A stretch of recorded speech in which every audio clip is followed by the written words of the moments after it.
السلام عليكم ورحمة الله وبركاته. ازيكم يا حبايبي؟ عاملين ايه؟ يا رب تكونوا بخير. كل سنة وانتم طيبين. انا حبيت، انا بقالي فترة ما طلعتش معاكم وعملتش وصفات ولا كده، بس انا كان عندي ظروف، فانا حبيت ان انا اول وصفة ابتدي بيها ان انا على قد امكانياتي وعلى قد ما ربنا قدرني هطلع حاجة لله. تمام. فانا ربنا قدرني ان انا اجيب بطاطس واعمل لحمه مفرومه كفته كده ورز.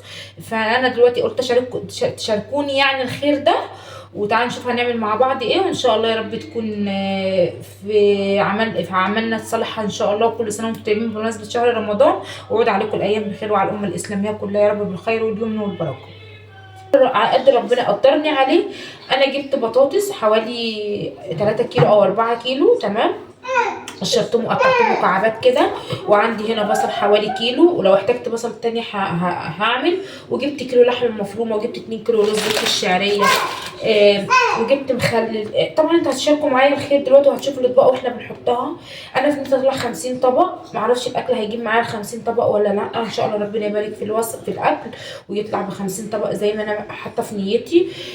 على قد امكانياتكم اعملوا، مش شرط تلتزموا باللي انا عاملاه، مش شرط يعني، كل واحد على قد اللي ربنا يقدره. حتى لو علبه رز بلبن، والله انا نفسي اعمل حاجه اكتر من كده، بس دي مقدرتي. فانا دلوقتي عشان ما اطولش عليكم الفيديو هنشارك مع بعض الخير ان شاء الله. فانا اول حاجه هفرمها البصل سوري، وهنشوف بقى هنعمل نبتدي ايه ونحط ايه على ايه مع بعض.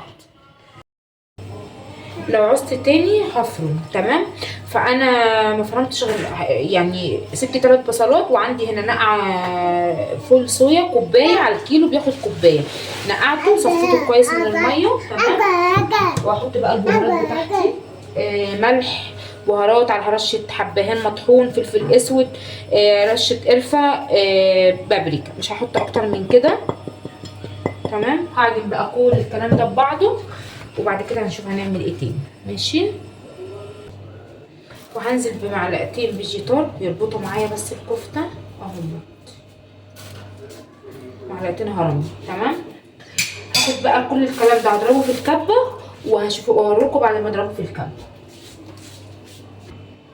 بصوا انا قلت هضربها في الكبه، قلت والله ما ضربوها في الكبه، هي ساقعه على ايدي بس انا مستحمله. وهفضل اعجن فيها كده. قعدت اعجن فيها لقيتها بتتعجن معايا وكويسه، عشان اللي ما عندوش برده الكبه ما يرتبطش نفسه بالكبه. بصوا اهم حاجه تفضلي تعجني فيها كده. انا فضلت اعجن فيها ورا الكاميرا حوالي 5 دقايق، ولسه مستمره في العجن بتاعها لغايه ما سمخها كلها وخلي البصل كله ياخد لسه فيه كتل لحمه. بصوا متلجه عندي، فهستنى بردك عليها لما بتفك معايا كده وانا بعمل كده، بتفك معايا ان شاء الله باذن الرحمن. يكفي باذن الله، يا رب يقدرنا على فعل الخير دايما، ينصر مصر يا رب، يرفع البلاء عن كل الدول العربية اللي فيها حروب يا رب.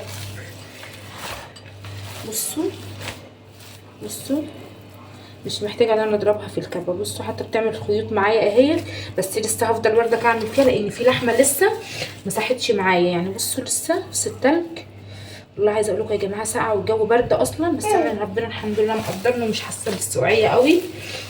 فهفضل اعجن فيها كده بس عشان ما اطولش عليكم الفيديو، وهرجع لكم تاني. بصوا انا خلاص عجنتها كلها ببعضها اهي. تمام. خليتها زي الفل. وبصوا مسمغه وحلوه ازاي وجميله. انا بقى كده هسيبها في الطبق زي ما هي كده، وهروح افرم بصل. انا فاضل من البصل اللي انا وريته لكم فاضل معايا البصلتين دول، انا خدت كمان واحده فرمتها وحطيتها عليهم. لقيت اللحمه لسه يعني مستعده ان هي تاخد مني بصل تاني، بصلايه واحده، عشان اللي هي كانت مكوره فيها تلج دي.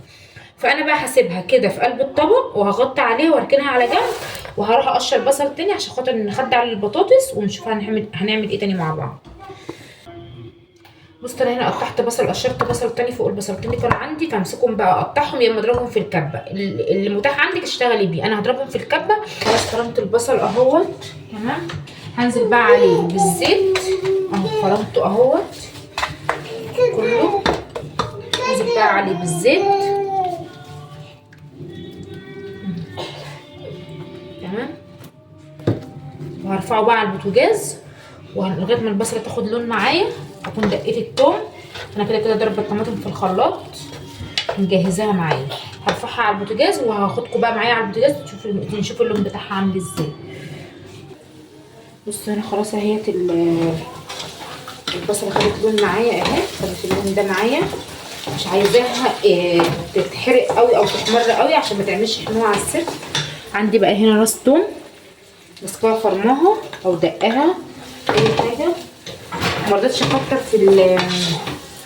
في الزيت او في السمنه اللي انت تحطيها علشان خاطر كده كده الكفته هتنزل دهون، فما تبقاش كلها ما تبقاش على سمنه كتير يعني او زيوت كتير، تبقى خفيفه كده وطعمها حلو. يعني انا تعملي الحاجه زي كانك بتعمليها لبيتك بالظبط، فانا والله ربنا شاهد وكيل انا بعملها كاني بعملها لاهل بيتي بالظبط. فانا دلوقتي بقى ايه اقلب كده فيها لغايه البصل الثوم تطلع الريحه بتاعتها تمام. وبعد كده ايه حاجه نازله عليها بالطماطم. اوكي انا هنا نقلت الحله علشان خاطر الحله التانيه حسيت ان هي صغيره تمام. والبصله خلاص خلصت معايا اهي هي والثومه. عندي بقى هنا طماطم انا ماسكاها سلقاها. ان شاء الله الفيديو بتاع التفريز هينزل لكم باذن الرحمن بعد الفيديو ده على طول تمام. فانا ماسكاها مجهزاه يا دوبك على ان انا احطها على طول في الحله، مش ولا هصفي ولا هعمل، انا مصفياها ومجهزاها يعني مسبكاها وكل حاجه تمام. هاخدها بس تقليبه كده. بسم الله الرحمن الرحيم. بسم الله ما شاء الله تبارك الرحمن. والبطاطس اللي انا وريتها لكم قطعت عليها كيلو كمان لان حسيت انها هتبقى قليله، عملت كيلو كمان عليها يعني كده واخده حوالي 5 كيلو او 4 كيلو بطاطس. والبصل هنا في الحله دي اخد معايا كيلو، وفي اللحمه اخد معايا حوالي كيلو برضه او كيلو الا ربع حاجه كده، كيلو الا ربع في اللحمه. انا بقى كده خلاص ايه هسيبها تاخد غلوه بس هكون جهزت البهارات بتاعتها. بصوا بقى هنا انا حطيت فلفل اسود وملح، ما كترتش في الملح لان انا في الطماطم حاطه ملح، لما باجي اسبكها بحط فيها رشه ملح تمام، بحط فيها شويه ملح يعني حلوين. فانا كده خلاص نزلت الطماطم اهيت، وهنزل بقى البهارات فلفل اسود وبابريكا وملح، مش هنزل اكتر من كده. كده كده اللحمه محيقه وحاطه كل التحقيقه فيها كل البهارات وكل حاجه، فانا مش محتاجه احط اكتر من كده تاني. هروح بقى كده انا بغلي ميه في الكتل تمام. هروح بقى اصفي البطاطس من الميه اللي عليها. وبصوا الصلصه عندي تقلت ازاي بسرعه، بصوا ما اخدتش معايا وقت ماشي. هروح بقى اصفي البطاطس عشان انزل بيها في الحله، وبعد كده احطها على ميه سخنه بتغلي. لو عندك شوربه حطي، انا والله عندي شوربه بس انا نسيت اطلعها من الفريزر، فانا هحط ميه مغليه. كده كده انا هحط هسقط لحمه اهو. صفيت هنا البطاطس، هنزل بقى بيها كده. بسم الله الرحمن الرحيم. بسم الله الرحمن الرحيم. بسم الله ما شاء الله تبارك الرحمن. سمي في الحاجه كده سواء بتعملي ليكي او لغيرك، ربنا هيبارك في الحاجه ويطرح فيها البركه باذن الرحمن. بسم الله الرحمن الرحيم. بسم الله الرحمن الرحيم. هنزلها بقى كلها عشان هي تقيله على ايدي، هنزلها كلها وهنقلبها مع بعض. اديني كده نزلتها كلها في الحله، ناخدها بقى تقليبه. بسم الله الرحمن الرحيم. بسم الله الرحمن الرحيم. كويس ان انا غيرت الحله لان التانية اصغر مني. بصوا الطماطم لونها حلو ازاي. بسم الله الرحمن الرحيم. بألف هنا وشفا على كل اللي هياكل يا رب، بألف هنا وشفا يا رب. ماشي هحطها كلها تقليبه بقى كده. هروح بقى اجيب الميه اللي انا بغلياها وهنزل عليها بالميه عشان بعد كده اروح بقى ايه اكور اللحمه واعمل الرز. بصوا اهو نزلت بالميه، ده كاتل. ممكن لو احتجت كمان كاتل هغلي كمان ميه، بس هشوف الاول هي هتحتاج مني كمان شويه، فانا هغلي كمان كاتل واحط عليها بس عشان تنجز معايا في التسويه وعلشان خاطر يبقى طعمها حلو. بصوا هنا بقى انا قلت ايه اعمل الرز واسيبه يستوي وانا بكور في اللحمه يكون الرز استوى والبطاطس استوت عشان اكون كورت اللحمه، ان انا هعمل اللحمه في حله لوحديها واضيف بقى كلته مع بعضه في الاخر خالص. فانا هعمل الرز، والرز عملته معاكم اكتر من كده في القناه، بس انا حبيت ان انا اقول لكم ان انا هعمل الرز الاول، مش هبدا باللحمه الاول تمام. فانا هعمل الرز واخلصه. الرز بشعريه العادي خالص، كل بيت مصري عارف يعمله ازاي، وغير كده وكده انا عامله في القناه كذا مره، فانا مش حابه اطول الفيديو معاكم. فانا هقول لكم ان انا هعمل، قلت بس حبيت اقول لكم ان انا هعمل بس رز بشعريه. بص انا كورت الكفته بالطريقه ديت كده ماشي، عملتها كلها طلعتها كورتها في الحله وخلاص. الرز خلص والبطاطس خلصت. دي ميه مغليه حطيت عليها شويه بابريكا وحبه ملح صغننين، هنزل بيها عليها كده. ما تكتريش عشان هي انا عايزاها بس على البخار، ما كترتش اهوت يا دوب، حتى ما خدتش الكوبايه كلها. هرفعها بقى على البوتاجاز. هنا الرز انا خلصته، بسم الله الرحمن الرحيم اهو، بسم الله ما شاء الله تبارك الرحمن.